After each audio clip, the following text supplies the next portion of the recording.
talking to Tony Shore. Anthony Allen Shore, Okay. for the record. All right, great. It always amazed me how people just, yeah, you want to ride? Sure.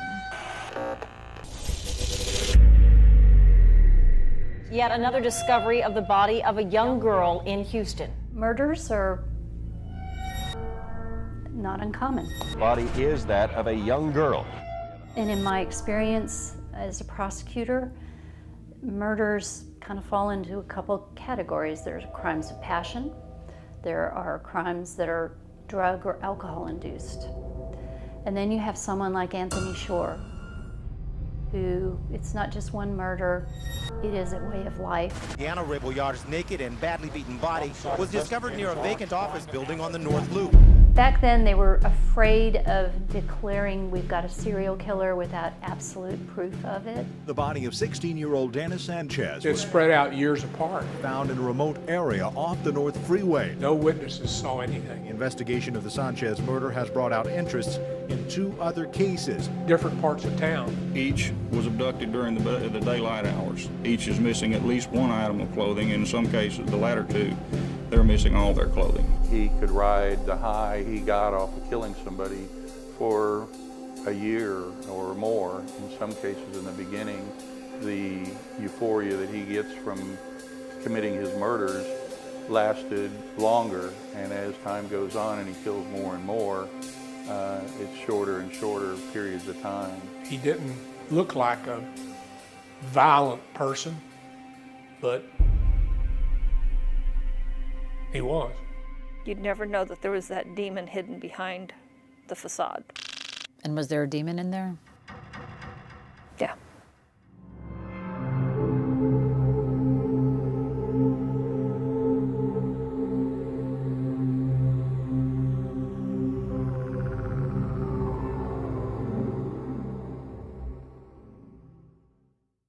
Over the course of a decade, Anthony Allen Shore preyed on girls and young women, his victims, both strangers and family. The killings so spread out in time that in the sprawling city of Houston, Texas, the public was largely unaware of a lurking serial killer with a signature calling card, homemade tourniquets that he used to strangle victims. Shore went undetected for 2 decades. It would ultimately be his own flesh and blood who exposed him. He wasn't evil looking or evil acting, but inside he was the example of evil. I was assigned to the scene. I was working night shift, 11 at night till 7 in the morning. When we arrived, the patrol units were already on the scene and had taped off the area where the body was located. And there was initially an ambulance on the scene, but it was not needed because the victim was dead. So me and my partner began to process the scene of the body of Diana Rebollar. The 9-year-old girl had gone to the store alone a few hours earlier and never returned. Diana Rebollar was 9 years old, a student at Burris Elementary, just a few days shy of the beginning of her 4th grade year. She and her family lived in a duplex in the Heights area of Houston, named for its higher elevation in a city just 50 feet above sea level. On the afternoon of August 7th, 1994, Diana headed out with $5 in her pocket and the mission to buy sugar at the corner store. It was only 2 blocks away. She never returned home. Plainclothes detectives worked searching for clues. Still, the police canvassed the neighborhood. Family and friends posted flyers. Her parents feared the worst.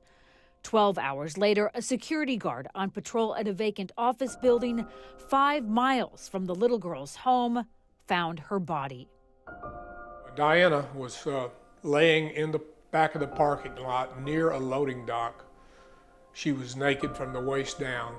Appeared that nothing else indicated that the crime had occurred there, and we believe she was probably just dumped there.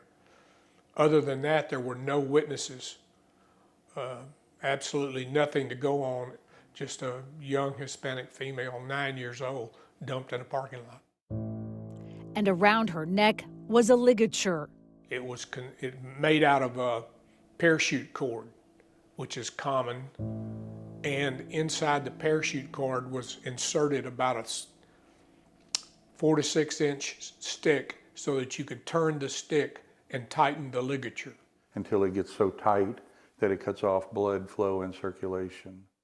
And it's just like an easier way than just taking the rope by itself or the cord by itself? It's a more controlling way. The homemade tourniquet reminiscent of another murder from 2 years earlier, upping the ante for the Houston Police Department. There was definitely a sense of urgency. I think everybody there feared the possibility of there being additional killing. And unfortunately there were.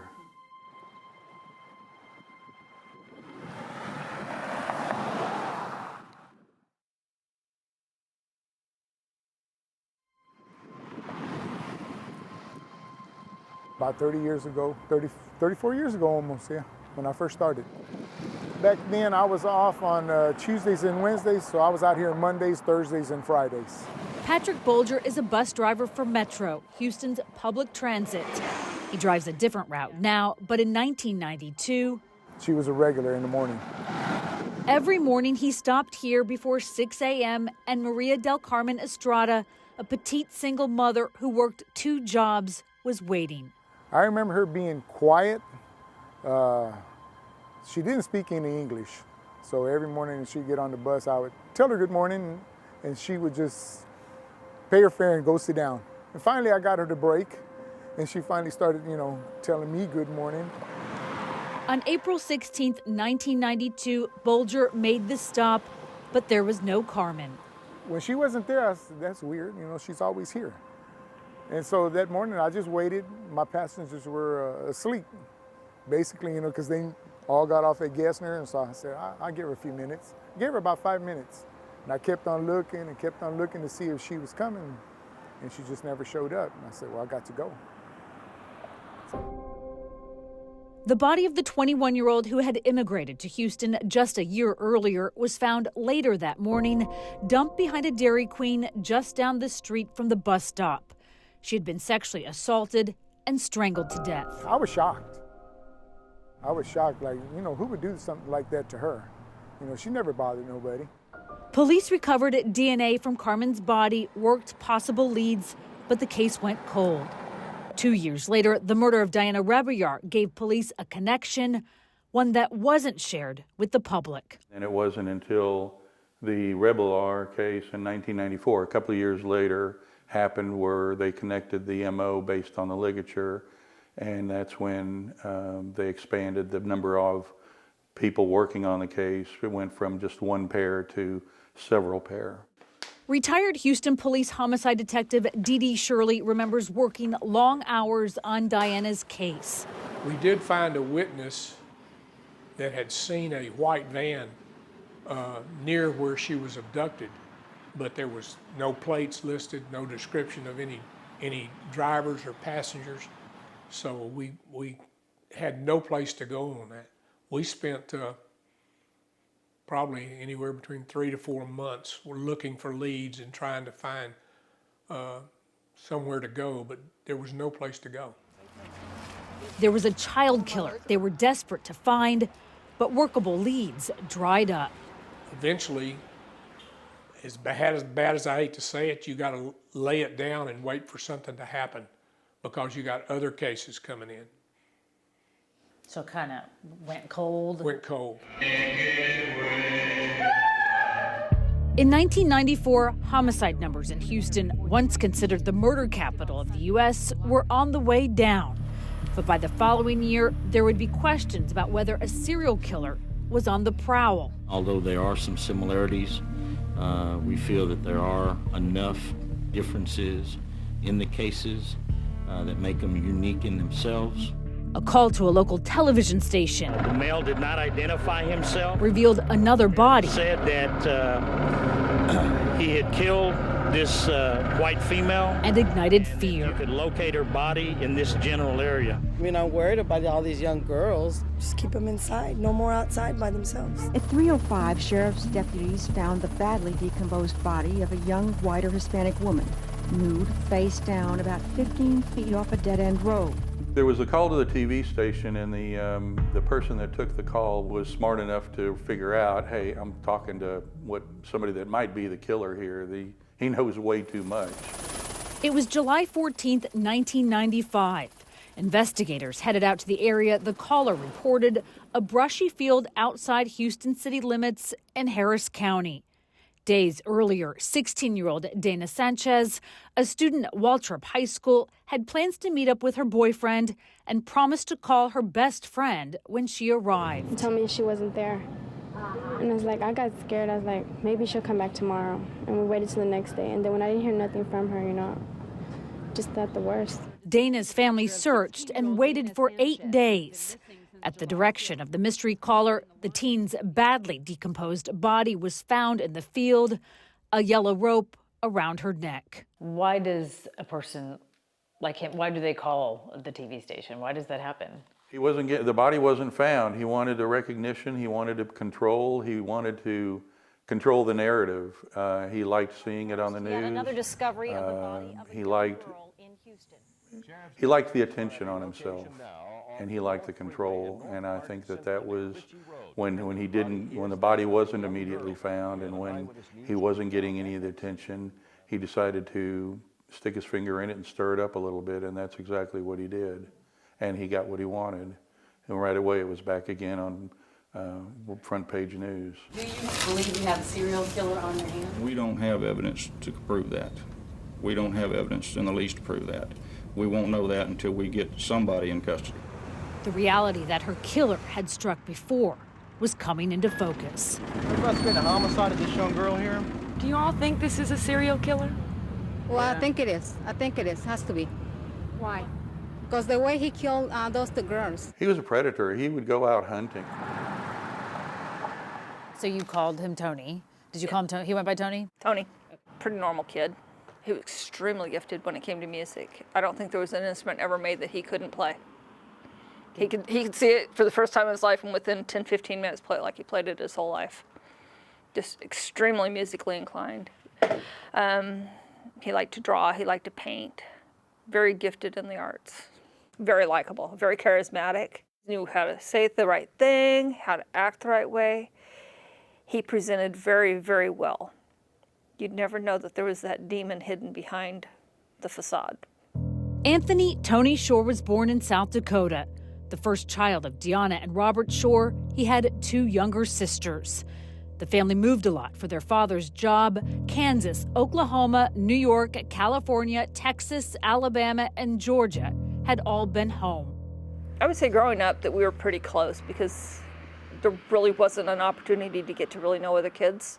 Not living anywhere very long. The word that comes to mind is sorrow. Gina Shore was younger than Tony by 2 years. It's so sad that he had to be that way. He didn't like sports, she said. He was creative and charming, but she said he also exhibited antisocial behavior. Gina remembers a violent incident with a cat. He also enlisted her help to gain access to girls. I just thought my brother had crushes on girls, and he'd convince me to go up and knock on the door and, hey, can you go up and knock on the door and see if their daughter will come out, because I'm afraid to go up there. And every single one of those girls went on out, oh, okay, because it looked better to their mom that a girl was asking them to come outside, and of course he was a cute boy. And what would he do? Molest them, he'd grab them. I guess it's typical boy stuff to some extent, but it's still not okay. In today's society, it's really not okay. He'd try to grab them and kiss them and grope them and whatever else. The parents divorced and Tony went to live with their father in Texas. He took some classes at a junior college and then got a job working for a phone company. By 21, he was married. He was a father of 2 daughters within 2 years. There was Amber, who was the oldest, and Tiffany. I guess I wasn't as close to them until I guess after,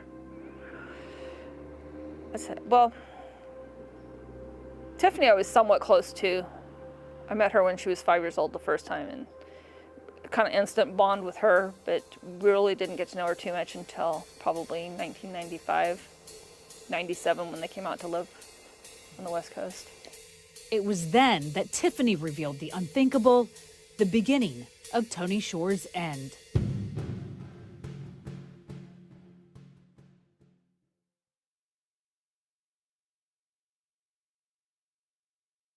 I had had a really bad day at work, and I asked her, I said, I was just going, hey, you ever feel like somebody's done something just you felt was not justified? She went sheet white and started telling me everything my brother had been doing to her. And what did she tell you he was doing to her? Mostly molestation. The abuse had gone on for years, Tiffany said. Tony and the girl's mother had divorced. He was granted custody. There was quite a period of time when he was the children's only caretaker. So he was able to get away with everything just shy of murder. Though initially charged with aggravated sexual assault of a child, in 1998, Shore pleaded no contest to indecency with a child for molesting Tiffany and another juvenile. It was a good deal for him. Avoiding prison time, he was sentenced to 8 years probation and was required to submit his DNA to police, attend a sex offender treatment program, and register as a sex offender, which by law would prohibit him from living near children. But there was an exception to that 100-yard rule. Because Shore had lived in his home prior to the plea, Judge Hughes allowed him to remain there, even though he lives right across the street from the Field Elementary School playground. But a year later, Shore was the subject of a news report exposing a judge's decision that exempted him from that restriction. The registered sex offender was allowed to remain in his home despite it being across the street from an elementary school. Parents were livid. They ought to put a sign in front of his house. Child molester lives here. And when confronted, Shore denied allegations that he walked around the school. Some people have said, though, that they've seen you walking your dogs around the vicinity of the school. That's not true. No? No, I walk my dog that direction and I'm always supervised. We need to know who is in our neighborhood. 4 years later, neighbors would find out how dangerous Tony Shore was. He was not remorseful. He is an evil man, okay? I wish I could share with you guys what he told us, but it's unspeakable.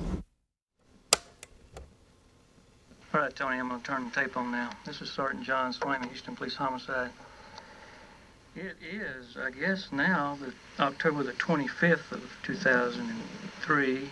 It's about 8 minutes after midnight.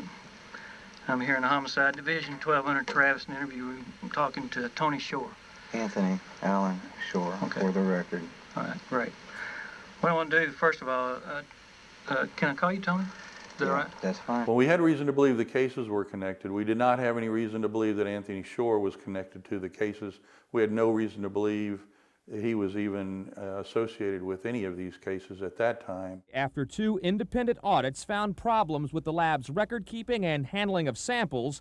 In 2002, the Houston Police Department's crime lab was embroiled in controversy. A state audit revealed poorly trained employees, evidence that was improperly stored, and other problems in the DNA section that ultimately shut it down.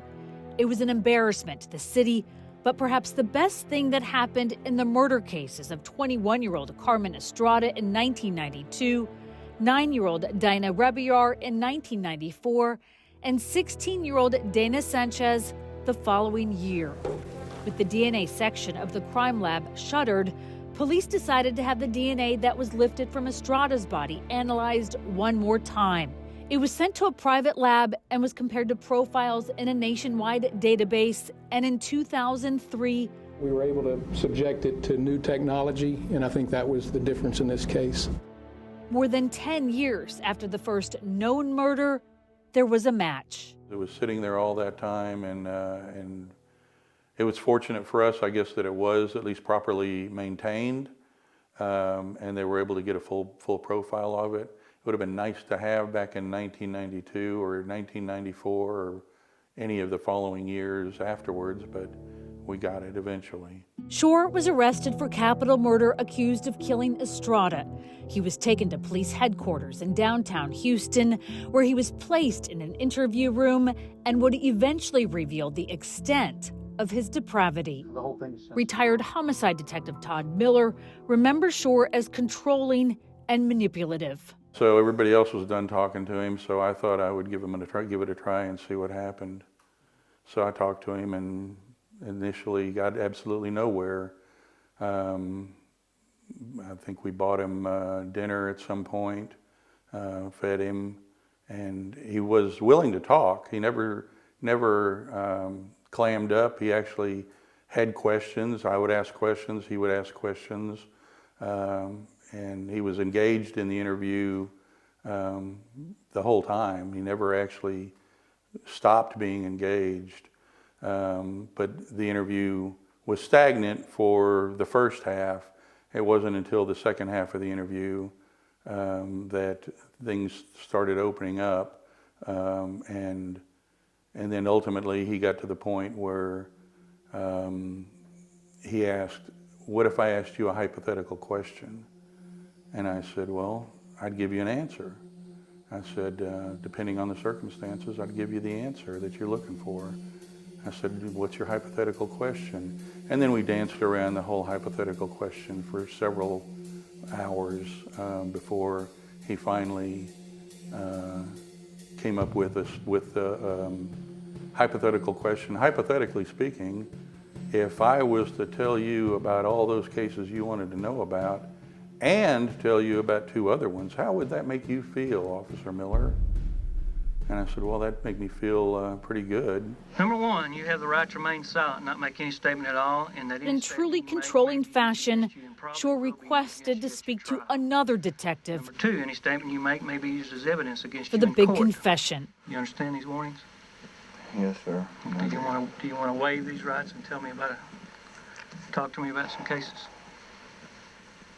Yes, sir. Detective John Swaim switched with Todd Miller, and Shore revealed another murder. He started off by giving us a murder that we did not even have connected to the others as a beginning, because no tourniquet had been involved. It was a murder that he had done in 1986.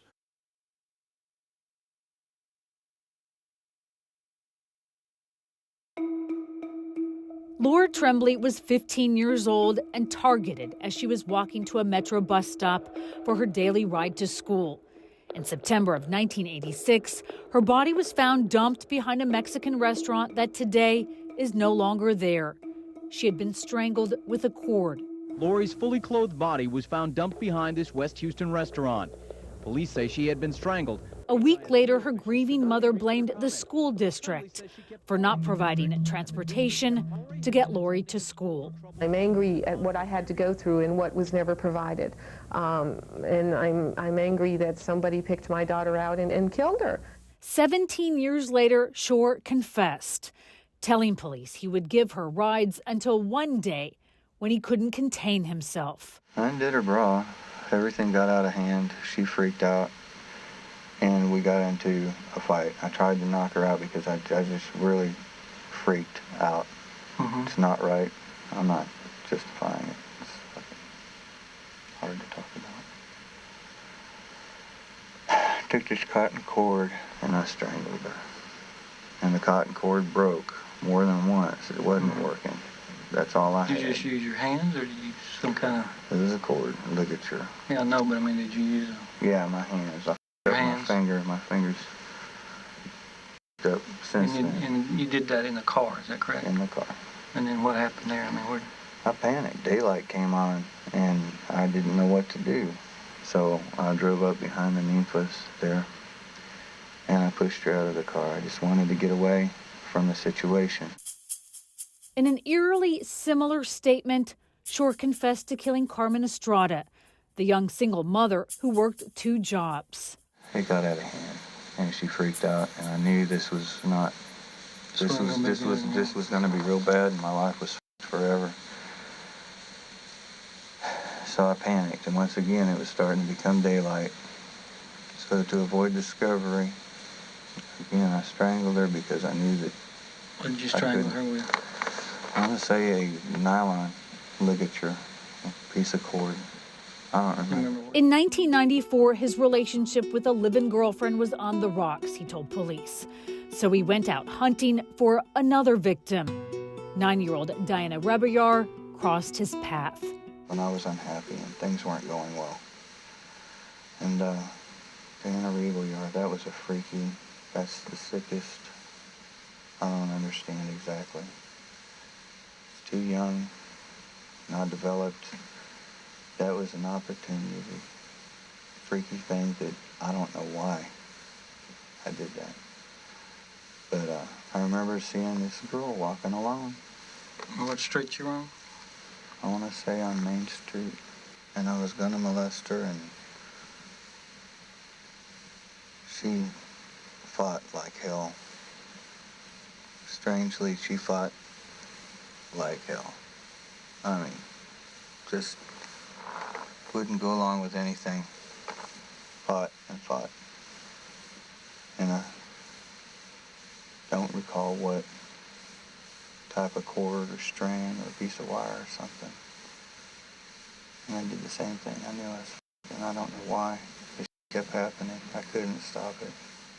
I could say other voices in my head, but it seemed like it was my own sickness. And I tried to have sex with her, but it wasn't happening. It wasn't happening. She just fought so bad, and she's so small, and I just thought, God, you sick. What the hell is wrong with you? Why have you lost your mind? And at this point, I just wanted it to end. It's a 9-year-old girl, for crying out loud. This is not even a developed woman. This is a 9-year-old child, and he acts like they were in some sort of relationship. Give me a break.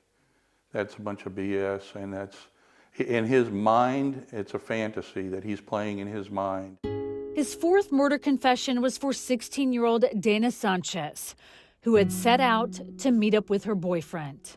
I was driving around, and I saw this girl. I want to say she was wearing white coveralls and a striped shirt underneath. And she was mad. She had this look that she was angry and upset, and she was at a payphone. I just said, hey, would you like a ride? She says, man, I'm going to see my boyfriend somewhere. I forget where she told me. I said, no problem. She jumped right in. And we went driving. And we had conversation, and I had this same sick fantasy crap going through my mind, like there could be something, relationship there, or some type of thing between us. Shore told police he strangled her when she rejected his sexual advances. Once again, I knew that I couldn't stop. I knew there was nothing I could do to get out of this. And I used a ligature. Remember what it was?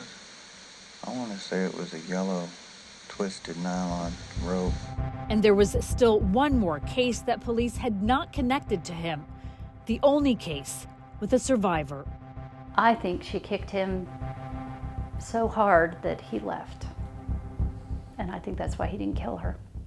She saved her own life. I think she saved her own life. Absolutely.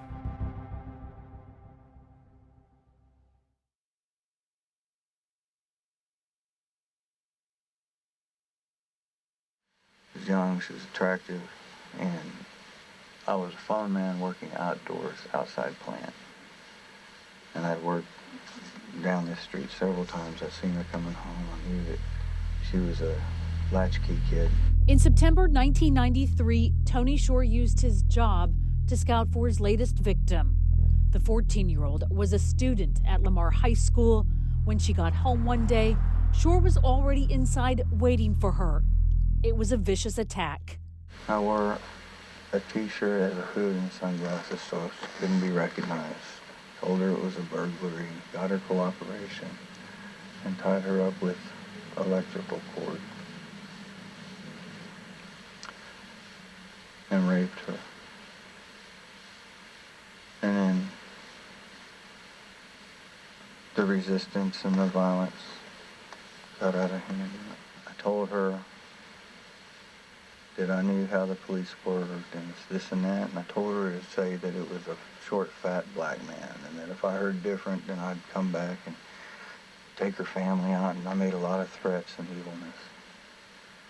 And at the mention of the family thing, she started fighting and kicking.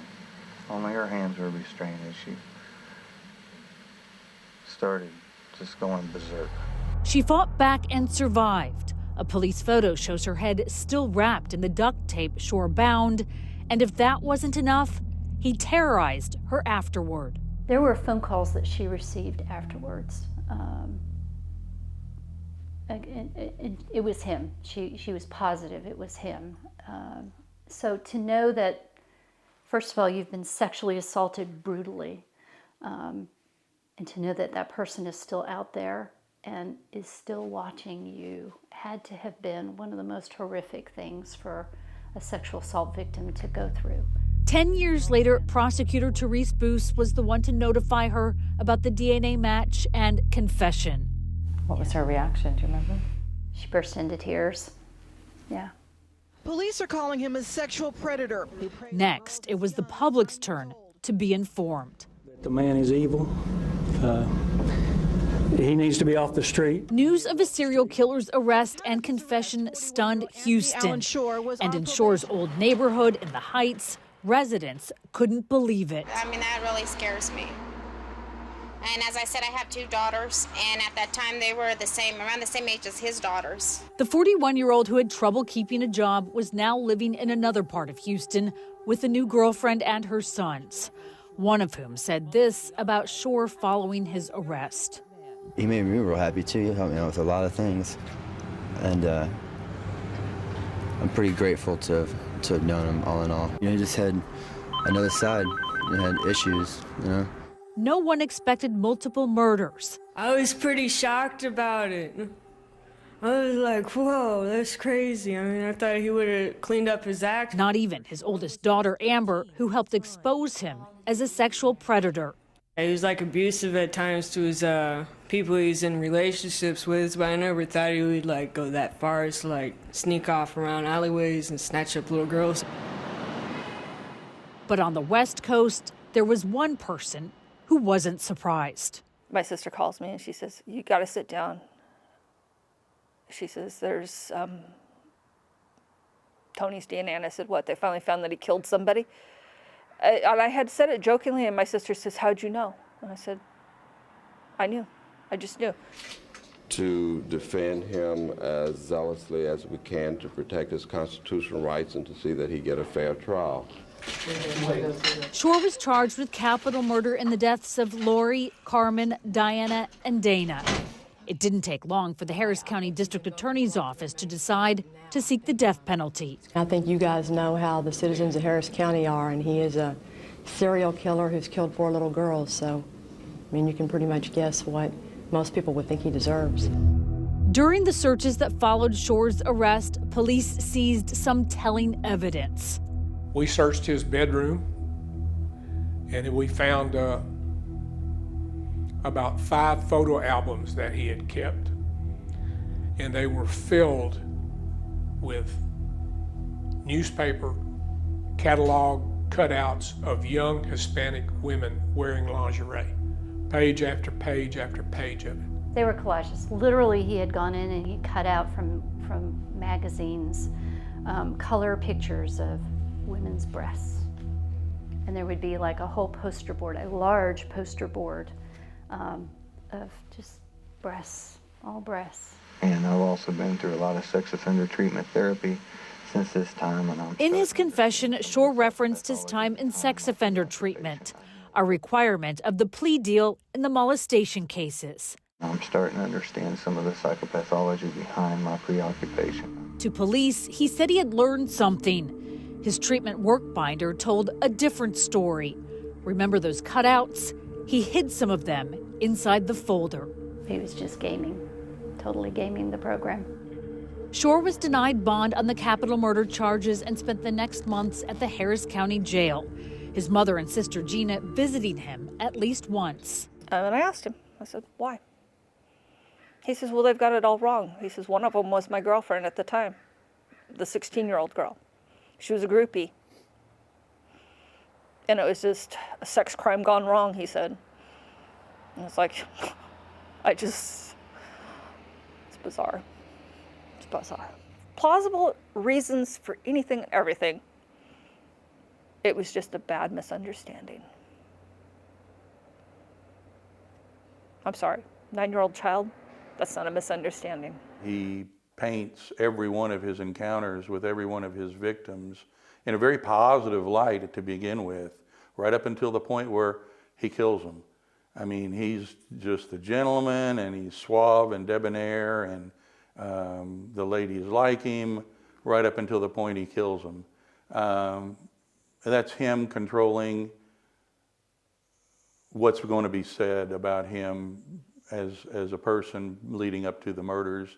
And I don't for a minute believe that any one of his victims fell for his crap. While awaiting trial, Shore penned a letter to his living girlfriend promising love and ecstasy, adoration and devotion. He also wrote of his plans to escape. The message was frenzied and impulsive. She gave the letter to police. When we were searching his house, after we completed the search, we spoke to her. And of course, she says, no way, he didn't do it. He didn't do it. My name is Gerald Burke. I represented Mr. Shore in his capital murder case. By October of 2004, a year after the DNA match, Shore stood trial. He was nice enough. He was straightforward enough. I don't think he ever lied to me. It was interesting. I don't think he ever lied to me. Gerald Burke was co-counsel. Therese Boos was one of 2 prosecutors.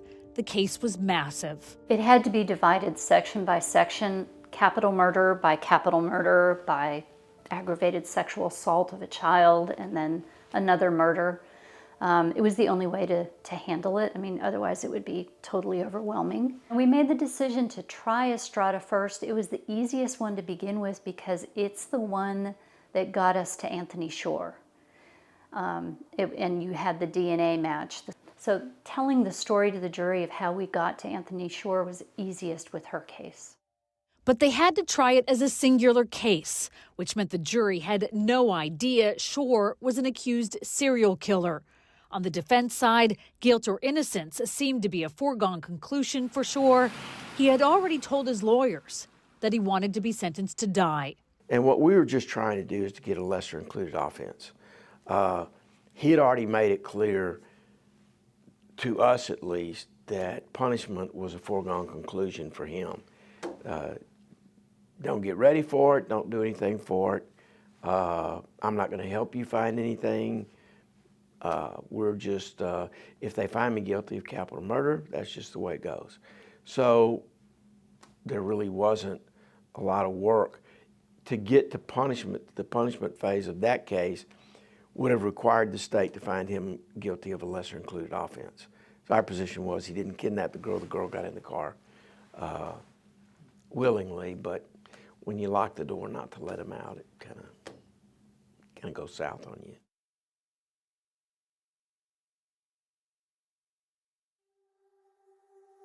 Carmen Estrada never made it to her bus stop in 1992.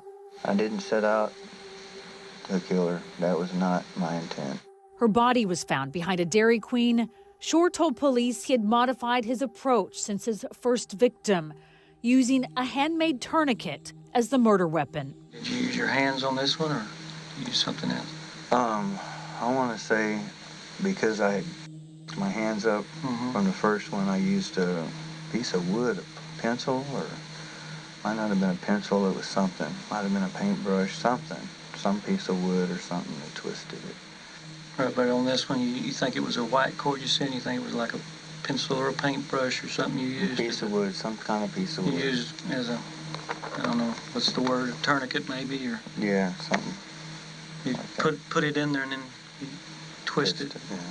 With Estrada, Shore told police he had established a relationship, but that when he took it to the next level, she rejected him. And he told a similar story about the other murder victims. I think in his mind, he knew that socially there had to be some kind of reason, that we would all be looking for why. And I think that he just offered that as his excuse, just like he did the reason why he had to kill all of them. It was because they fought him and rejected him, and he felt he had to kill them to save his marriage or girlfriend or relationship at the time. Yeah, it's just garbage. Shore was convicted of capital murder for killing Estrada. Next was the punishment phase, and for the first time, the jury would learn the man who had been sitting just feet away from them was a serial killer. They were surprised, and I think they were very overwhelmed with what came at them. I hope he gets locked away and they throw away the keys. I hope he gets the death penalty or something. He's an evil, evil person. Nearly 10 years before Anthony Shore stood trial for capital murder, his other daughter, Tiffany, made an outcry. He would lock the doors and basically lock them into what was essentially a prison cell. And the things that he did were absolutely horrific. It just boggles my mind. As part of a plea deal to reduce the charges from aggravated sexual assault to indecency with the child, Shore was required to provide his DNA, which eventually led to his arrest for the murders of 4 women and girls: Lori Tremblay, Carmen Estrada, Diana Rebillar, and Dana Sanchez. It's all about the DNA. Because had that not happened, He could still be out there today. Both his daughters, then adults, testified during the punishment phase, facing in court the man who was supposed to protect them. how brave were they to do that? I was so proud of them. I was so proud of them that they spoke up in court. Well, his 2 daughters, Tiffany and Amber, they played such a significant role in this, and it's hard for me to even mention their names for how I feel about how courageous they were and what they really accomplished in this case. Prosecutor Therese Boos recalls one daughter's testimony as the only one that affected Shore's emotionless exterior. The jury was greatly moved by the teen who survived the brutal attack inside her home. It was hard to present that. I mean, that jury was crying. They were crying. I'm sorry.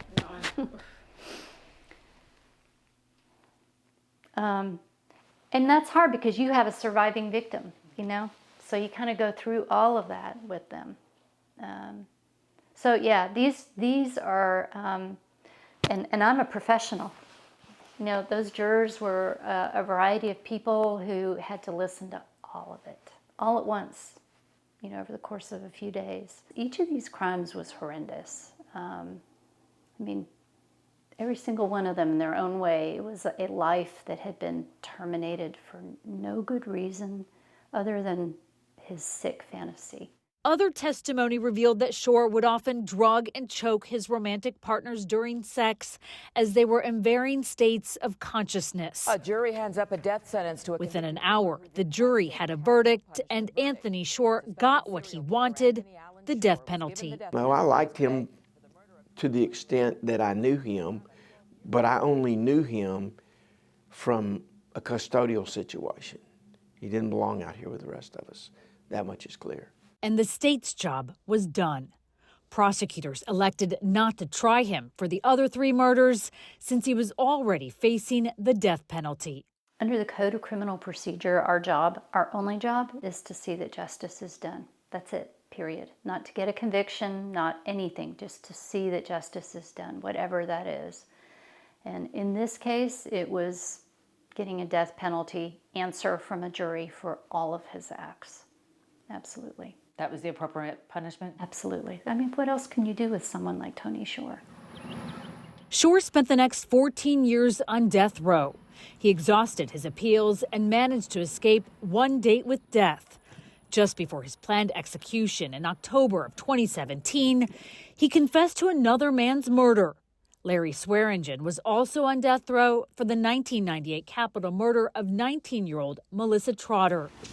With the execution a go, a judge granted a last-minute stay. And quote his words, that if this was my day, God's will be done, and he's glad that he gets another 90 days. Eventually, Shore signed a statement saying he had nothing to do with Trotter's murder, but not before investigators made several trips to death row to talk to him about the possibility of more victims. It was just him trying to manipulate law enforcement further and I guess stay off of the gurney as long as he could. Do you think he killed more than 4 people? Absolutely. No doubt in my mind. 90 days later, Shore found himself in the death chamber. Remember these faces. This is who today is about.